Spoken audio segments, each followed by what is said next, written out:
नमो बुद्धाय दोस्तों। गौतम बुद्ध ने अपने जीवन का एक विलक्षण अनुभव साझा करते हुए चारों कुमार युवकों को बताया कि जब सत्य की खोज में 10 साल बीतने के बाद भी जब मैं अपने मन को समझ नहीं पाया, तब मैं बहुत निराश हो गया था। मैंने उपवास करने का संकल्प ले रखा था और मैं भूखा प्यासा बना किसी मकसद के यूं ही संसार में भटक रहा था। तथागत गौतम बुद्ध कहते, मैंने मौन रहकर के भी देखा और व्रत करके भी देखा, लेकिन मौन रहते रहते और उपवास करते करते जब कोई परिणाम हाथ नहीं लगा तो अंदर से बहुत निराश हो रही थी। कुछ समझ नहीं आ रहा था कि मैं क्या करूं। मैं अकेले में बैठकर रोया करता था। तब एक दिन जब अंदर का घड़ा पूरा भर गया, तब मैं एक पहाड़ी पर पहुंच गया। मैंने सोच लिया था कि अब मैं आत्महत्या कर लूंगा, और तब मैंने पाया कि मैं भीतर से कितना कमजोर हूं। आसमान में बिजली चमक रही थी, तेज बारिश हो रही थी, लेकिन कुछ समय बाद तभी वहां कुछ चमत्कारिक सा घटित हुआ। मेरा मन एकदम से शांत हो गया, जैसे कि घड़ा खाली हो गया हो, और जिस आनंद को मैंने मौन रहकर प्राप्त नहीं किया था, उसे मैंने चीख कर प्राप्त कर लिया था।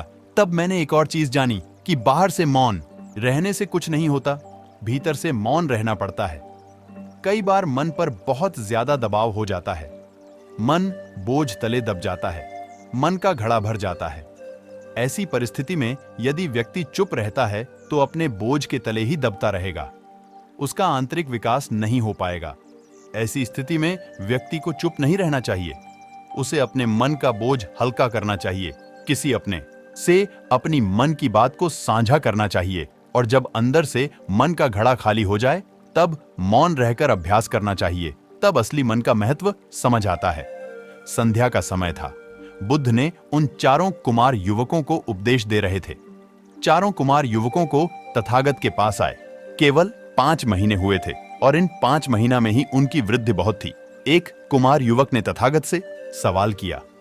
उन्होंने पूछा कि है तथागत, आपने हमें यह तो बता दिया कि अपने मन का घड़ा अगर भर जाए तो उसे खाली कर लेना चाहिए, और उसके लिए उस दर्द को चुप रहकर सहना नहीं है, बल्कि उस दर्द के बारे में किसी से बात करके अपने मन का बोझ हल्का कर लेना है।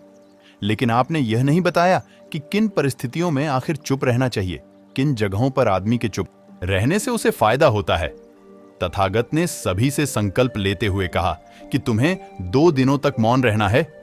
जब तुम 2 दिनों तक चुप रहोगे तब तुम समझ पाओगे जो मैं तुम्हें बताना चाहता हूं।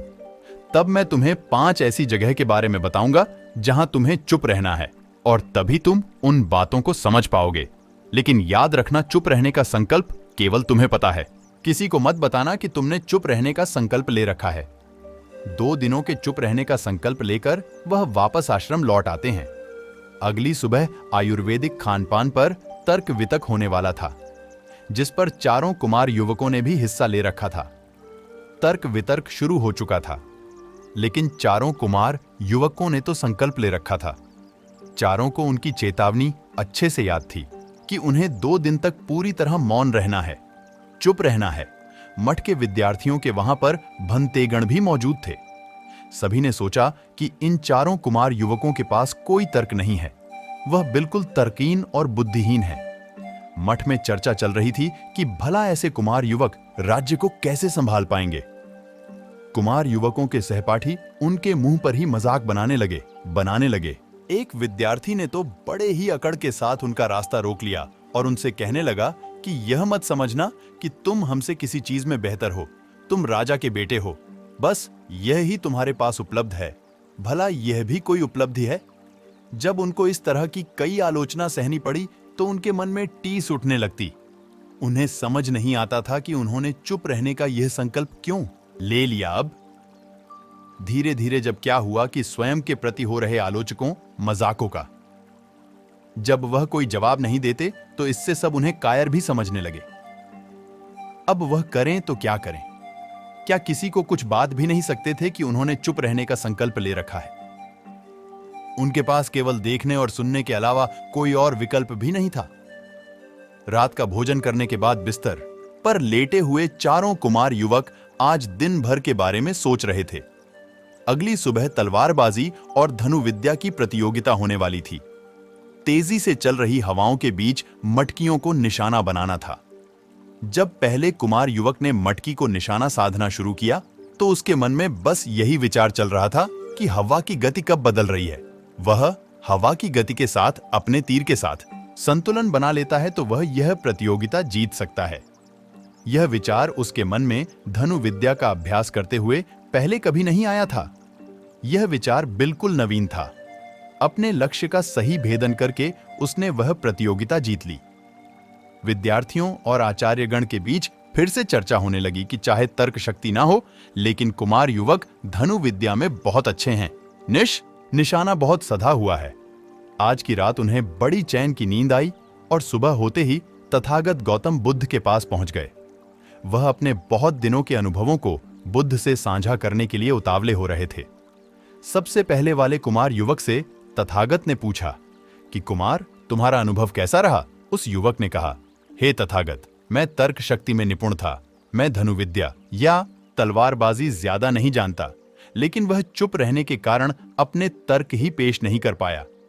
इसलिए मुझे आलोचना सहनी पड़ी और मेरा यह अनुभव कुछ खास अच्छा नहीं गया। तथागत ने उसे समझाया कि अनुभव अच्छे या बुरे नहीं होते। अनुभव सिखाने के लिए होते हैं, तो अपने अपने अनुभव से क्या सीखा? जब वह उसका जवाब नहीं दे पाया तब तथागत ने उसे उत्तर दिया कि जहां पर हमारी योग्यता का सवाल हो, जहां पर हमारी योग्यता परखी जा रही हो, वहां पर चुप रहना आपकी आलोचना का कारण बनता है। कोई सेठ अगर अपने सामान को बेचने का व्यापार करता है तो उसे अपने सामान के बारे में बताना ही पड़ेगा। ऐसी जगह पर यदि वह चुप रहा तो उसे नुकसान झेलना पड़ेगा। इस प्रकार यदि वह अपने सामान को छोड़कर किसी दूसरी चीज के बारे में चर्चा करने लगे तो वह भी उसकी आलोचना का कारण होता है। कुमार, तुमने सही कहा कि तुम्हें धनुविद्या या तलवारबाजी नहीं आती है। जब तुम जबरदस्ती धनुविद्या के बारे डींगे हाँकने लगो तो वह भी तुम्हारी आलोचना का कारण बन जाएगा। कुछ लोग हर विषय पर बोलते रहते हैं, चाहे उन्हें पता हो या ना हो, लेकिन उनकी अपनी एक राय होती है, अपना एक मत होता है। ऐसे लोगों को कोई समाज में गंभीरता से नहीं लेता। इसलिए उसी विषय पर बोलो जिसके बारे में ज्ञान हो, तुम्हें पता हो, साथ ही उसका अनुभव भी हो, केवल ज्ञान नहीं। जब ज्ञान अनुभव दोनों मिलते हैं तभी ज्ञान परिपूर्ण होता है। इससे यह बात अच्छी हुई कि कुमार युवक को संबोधित करते हुए तथागत ने कहा कि यह बात अच्छी हुई कि हमें यह पता चल गया कि तुम तर्क शक्ति में अच्छे हो। तुम्हारे भीतर यह हुनर है। पहले तुमने अपने इस हुनर पर कभी ध्यान नहीं दिया, लेकिन चुप रहने से तुम्हें अपने अंदर के हुनर के बारे में पता चल गया। जो लोग लक्ष्यहीन होकर जीवन भर भटकते रहते हैं, ऐसे लोगों को कुछ समय के लिए चुप रहकर देखना चाहिए। दूसरा, कुमार युवक से तथागत ने पूछा कि तुम्हारा अनुभव कैसा रहा? उसने बताया कि है तथागत, धनु विद्या की प्रतियोगिता के दौरान पहली बार मैंने महसूस किया कि हवा की गति और तीर की गति का यदि संतुलन बना लिया जाए तो किसी भी लक्ष्य को भेजा जा सकता है तथागत, 2 दिन तक चुप रहकर मैं उन बारीकियां को समझने लगा हूं जिन्हें अब तक मैं नजरअंदाज करता आ रहा था।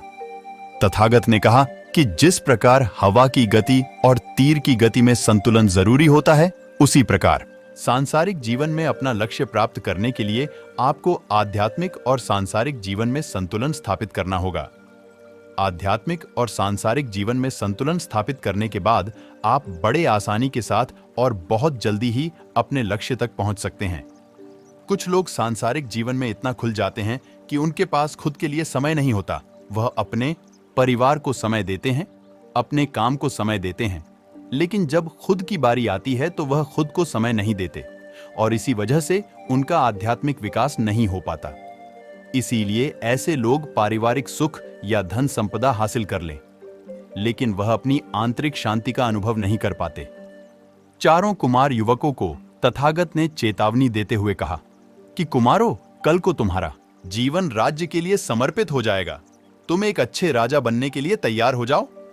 प्रजा पर गृह शासन करने के लिए इन 5 जगह पर चुप रहना। यदि आप इन 5 जगह पर चुप रहना सीख गए, अभ्यास कर लिया, तो तुम लंबे समय तक शासन कर पाओगे। प्रजा और घर गृहस्थ में शांति बनी रहेगी। तथागत ने सबसे पहले बताया कि जब तक तुम पूरे संकल्प, पूरे आत्म मंथन के साथ अपने मन में कोई बात ना उठा लो, तब तक किसी को मत बताना। कई बार मनुष्य के जीवन में ऐसा समय आता है जब उसके मन में वैचारिक उलझन हो जाती है उसे समझ नहीं आता कि समस्या को कैसे हल किया जाए। ऐसे समय में चुप रहकर अपने मन को स्पष्ट करो, साथ करो। अगर किसी बात को लेकर किसी के साथ विचार विमर्श भी करना हो तो यह मत बताना कि समस्या तुम्हारे साथ है, बल्कि किसी और का जिक्र करके तब विचार विमर्श करना। तथागत ने आगे कहा कि तुम होने वाले राजा हो। यदि तुम्हारी कमजोर कड़ियां किसी के हाथ में आ गईं, तो इससे पूरे राज्य का कार्यभार प्रभावित रहने का खतरा बना रहता है। अपने रहस्य अपने तक ही सीमित रखो, लेकिन तब तक जब तक वह तुम्हारे ऊपर बोझ न बन जाए। अगर वह तुम्हारे ऊपर बोझ बन रहे हैं तो उसे अपने प्रियजनों से साझा करने में कोई समस्या नहीं होनी चाहिए। दूसरी जगह, जहां जब तुम्हारे किसी दो करीबियों का झगड़ा हो रहा हो, तो ऐसे में किसी एक का पक्ष लेना तुम्हें हानि पहुंचाएगा। इसका मतलब अब यह बिल्कुल नहीं है कि हम अन्याय का विरोध न करें। अगर हम अन्याय होने वाली जगह पर चुप रहेंगे तो लोग हमें कायर समझेंगे, क्योंकि असली दुनिया में चीजें इतनी साफ और स्पष्ट नहीं होती है। इसलिए इंसान को हमेशा अपनी बुद्धि का प्रयोग करना चाहिए। बुद्धिमानी अपनी चरम सीमा पर तभी काम करती है जब आप चुप रहकर एक विषय पर अपना ध्यान केंद्रित कर देते हैं। इसलिए तीसरी जगह जहां मनुष्य को चुप रहना चाहिए वह तब है जब कोई व्यक्ति किसी गहन विषय पर अध्ययन कर रहा हो, किसी ऐसी समस्या को उलझा रहा हो जो बहुत कठिन है, उलझन से भरी हुई हो। कठिन से कठिन या उलझन से भरा काम तभी सफल हो सकता है जब आप शांत होकर, चुप होकर पूरे दिमाग से उसी समस्या के बारे में सोचा जाए। सही सही पर सही बात को बोलना और बेकार की बातों में ना पढ़कर चुप रहना, यह दो सिद्धांत जिस व्यक्ति ने अपने जीवन में उतार लिया उसकी प्रतिष्ठा चारों ओर फैल जाएगी। चौथी जगह जहां व्यक्ति को चुप रहना चाहिए वह खाते समय। यदि आप भोजन करते समय चुप रहकर भोजन करते हैं तब आप खाने का पूरा स्वाद लेकर के खाते हैं और इसी वजह से आपका खाना जल्दी हजम हो जाता है। जब हम चुप रहकर पूरा भोजन खत्म करते हैं, अपना ध्यान भोजन पर केंद्रित करके भोजन करते हैं, तो ऐसी स्थिति में आपका शरीर स्वयं ऐसे रसायन छोड़ता है जो खाने को जल्दी पचा देता है। और खाना जब सही तरह से पच रहा है, पाचन क्रिया सही तरह से काम कर रही है, तो आपके शरीर में कोई बीमारी नहीं हो सकती। आप हमेशा स्वस्थ रहेंगे। आखिरी बात बताने से पहले एक छोटी सी रिक्वेस्ट है कि अब तक यदि आपने चैनल को सब्सक्राइब नहीं किया तो अभी कर लें और इस वीडियो को अपने दोस्तों के साथ जरूर शेयर करें और कमेंट बॉक्स में नमो बुद्धाय जरूर लिखें। आखिरी और सबसे जरूरी जगह जहां आपको किसी भी कीमत पर चुप रहना है वह है जब तक आपका कार्य पूर्ण ना हो जाए, उस कार्य के बारे में किसी दूसरे को कभी मत बताना। अपना उपदेश खत्म करके तथागत ने कहा कि अब तुम्हें चुप रहने के बारे में फायदे पता चल गए हैं। साथ ही तुम्हें यह भी पता चल गया है कि किन जगहों पर चुप रहना है और किन जगहों पर बोलना जरूरी होता है। इन बातों का पालन करके तुम एक अच्छा जीवन जी सकते हो।